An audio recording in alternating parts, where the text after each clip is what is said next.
आज हम जानेंगे कि मेडिटेशंस के बारे में क्या क्या मिथ हैं इस समाज में, या मेडिटेशंस को लेकर क्या कब करना चाहिए कब नहीं करना चाहिए, क्या उसके कुछ साइड इफ़ेक्ट्स भी हैं।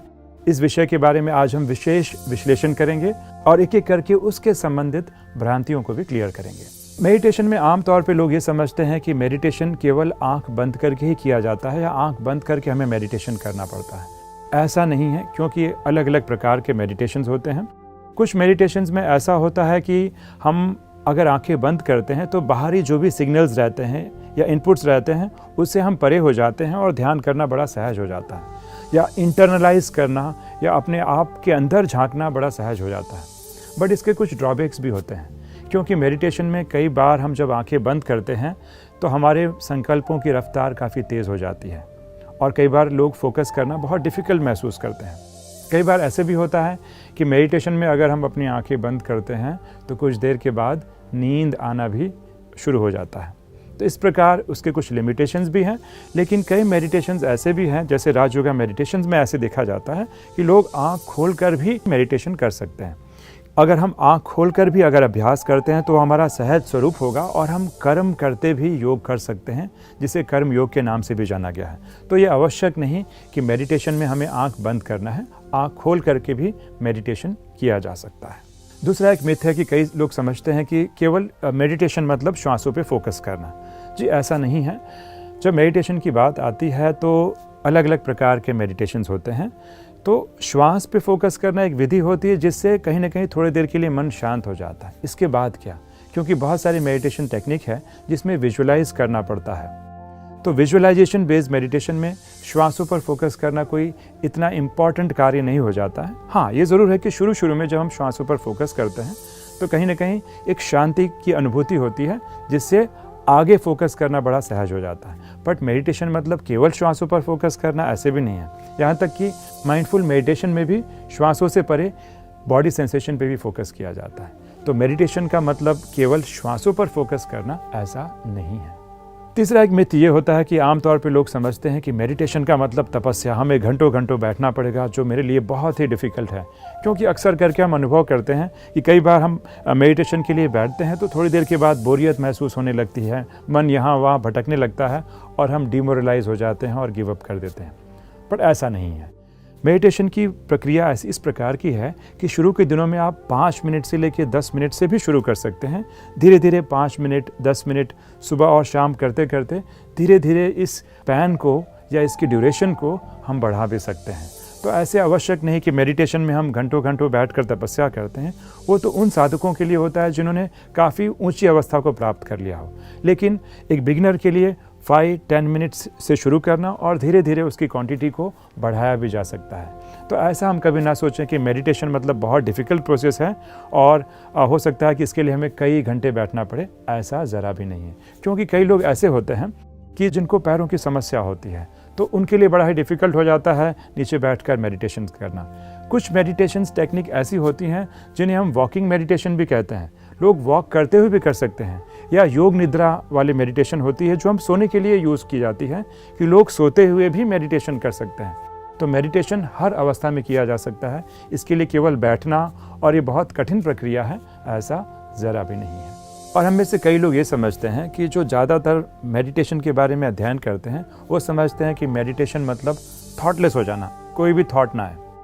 ऐसा होना तो संभव है नहीं, क्योंकि आज के बाद मैं कोई भी थॉट नहीं करूँगा, ये भी अपने आप में एक थॉट हो गया है, विचार हो गया।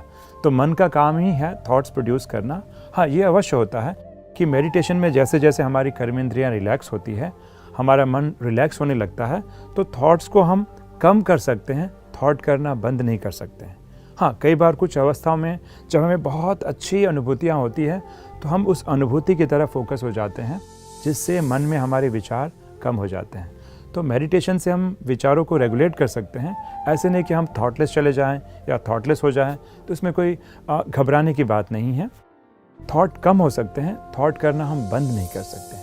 हाँ, मेडिटेशन में ये अवश्य हो सकता है कि मेडिटेशन में अगर हमें संकल्प आते हैं या विचार आते हैं तो दो विचारों के बीच में एक गैप होता है, जिसे हम थॉट गैप या नो गैप अवस्था कह सकते हैं। इस अवस्था में हम कहीं ना कहीं अपने माइंड को फील करने में इन्वॉल्व कर देते हैं। मन वन एट अ टाइम, एक समय पर एक ही काम करता है, तो जिस समय हम फील करने में लगे रहते हैं उस समय मन भटकना बंद कर देता है, और जिस समय हम सोचने लगते हैं तो उस समय फीलिंग वाली अवस्था से हम हट जाते हैं। तो जब दो संकल्पों के बीच में, दो विचारों के बीच में हम जब केवल सेंस या फील करने में लगे रहते हैं, तो जिस समय मैं फील कर रहा हूँ उस समय मेरे मन में विचार नहीं आते हैं। तो मेडिटेशन में विचार कम हो जाते हैं। ऐसे नहीं कि हम शून्यता की अवस्था को प्राप्त हो जाते हैं, भले कई लोग ऐसी साधनाएं करते हैं, लेकिन मनोविज्ञान ये अवश्य मानता है कि एकदम थॉटलेस हो जाना ये पॉसिबल नहीं है, क्योंकि मन का स्वभाव ही है विचार करना, जिससे उसकी चैतन्यता सिद्ध होती है।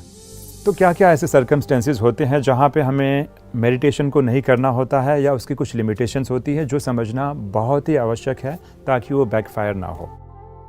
ऐसे बहुत सारी मेंटल हेल्थ इश्यूज़ होते हैं या ऐसे बहुत सारी मेंटल इलनेस होती है जिससे में हमें कहीं ना कहीं मेडिटेशन को अवॉइड करना पड़ता है, या तो अगर करना हो तो किसी मेंटल हेल्थ प्रैक्टिशनर के सपोर्ट लेकर तब किया जाता है। एग्जाम्पल के तौर पे मान लीजिए एंजाइटी और डिप्रेशन की हम बात करें, तो जब एंजाइटी और डिप्रेशन आमतौर पे ये 3 कैटेगरी में हम कैटेगराइज कर सकते हैं, या तो बहुत इंटेंस होगी, या तो मॉडरेट, या तो माइल्ड। अगर हम डिप्रेशन का एग्जाम्पल ले तो अगर व्यक्ति कहीं ना कहीं कॉन्सेंट्रेट कर रहा है, फोकस कर रहा है, तो हो सकता है अपने पास्ट की मेमोरीज़ के ऊपर भी वो फोकस कर दे और भी डिप्रेशन या और भी डिप्रेसिव फील करने लगे। तो कई बार हमें ध्यान देना पड़ता है कि अगर बहुत सीवियर एंजाइटी है या सीवियर डिप्रेशन है तो अपने आप को संभालना ज़रूरी है, और उस समय हम मेडिटेशन नहीं कर सकते हैं। ठीक दूसरा एग्जाम्पल है PTSD, post traumatic stress disorder. ये तब होता है जब व्यक्ति कहीं ना कहीं किसी ट्रॉमा से गुजर रहा है या कोई ना कोई एक सदमा लगा है। तो जब व्यक्ति कहीं ना कहीं माइंडफुलनेस बेस्ड मेडिटेशन करता है या कॉन्सेंट्रेट करता है अपने इमोशंस पे, तो हो सकता है उसके पास्ट के वो इमोशंस या ट्रॉमा जो है ट्रिगर हो जाए और व्यक्ति इमोशन से और बुरी तरह से जो है भर जाए और अपने आप को और भी सैड फील करें या और भी डरा हुआ फील करें।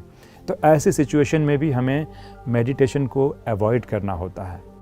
कई बार लोगों को बहुत सारे इश्यूज़ होते हैं, जैसे साइकोसिस में भी मेडिटेशन सजेस्ट नहीं किया जाता है। मान लीजिए किसी को स्किज़ोफ्रेनिया हुआ हो और अगर वो मेडिटेशन करे तो कहीं ना कहीं वो फोकस नहीं कर पाएगा और भी हेलुसिनेशंस में है, तो हो सकता है मेडिटेशन बैकफायर करे। तो कभी भी ऐसे हमें डिसीजंस लेने हो तो मेंटल हेल्थ प्रैक्टिशनर की सलाह ज़रूर लें। बच्चों में भी पाया जाता है कि मान लीजिए जो बच्चे ADHD का शिकार होते हैं तो वो लंबे टाइम तक एक जगह फोकस नहीं कर पाते, तो अगर उन्हें हम ज़बरदस्ती फोकस कराएंगे तभी भी इसके साइड इफ़ेक्ट्स हो सकते हैं, तो भी हमें ध्यान देना पड़ता है। जैसे मान लीजिए किसी को OCD हो, ऑब्सेसिव कंपल्शन डिसऑर्डर।